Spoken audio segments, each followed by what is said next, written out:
দুটি টেস্ট ম্যাচের উদ্দেশ্যে ভারতে সফর করতে যাচ্ছে বাংলাদেশ ক্রিকেট দল। ম্যাচ শুরু হওয়ার বাকি আছে এখনো বেশ কয়েকদিন, আর এখনই বাংলাদেশ ক্রিকেট দলকে পাত্তাই দিচ্ছে না ভারতীয় সাবেক ক্রিকেটাররা। 2 দিন আগেই ভারতীয় সাবেক ক্রিকেটার সৌরভ গাঙ্গুলী বললেন, পাকিস্তানের সাথে বাংলাদেশ পারলেও আমার মনে হয় না ভারতের সাথে তারা পারবে। ভারত খুবই শক্তিশালী দল, তাই আমার মনে হয় বাংলাদেশকে দিয়ে সম্ভব নয় ভারতকে হারানো। সৌরভ গাঙ্গুলীর পর এবার বাংলাদেশকে নিয়ে মন্তব্য করলেন ভারতীয় আরেক সাবেক ক্রিকেটার দীনেশ কার্তিক। দীনেশ কার্তিকও বললেন একই কথা। দীনেশ কার্তিক বলেন, বাংলাদেশ পাকিস্তানে ভালো খেলেছে, অসাধারণ একটি সিরিজ জয় করেছে তারা, কিন্তু আমার মনে হয় না বাংলাদেশকে হারাতে ভারতের তেমন সমস্যা হবে।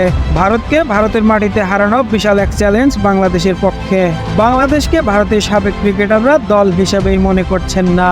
বাংলাদেশের কাছে হারবে না ভারত, এমন দৃঢ় বিশ্বাস আছে ভারতের সাবেক ক্রিকেটারদের মাঝে। তাই তো নানান সময় নানান ধরনের মন্তব্য করে যাচ্ছেন বাংলাদেশ ক্রিকেটকে নিয়ে। তবে বাংলাদেশকে অত হালকাভাবে নেওয়ার কিছুই নেই। বাংলাদেশ দলেও এখন ভালো ভালো খেলোয়াড় আছে, যারা যে কোনো সময় যে কোনো দলকে যে কোনো মাঠেই হারাতে পারবে।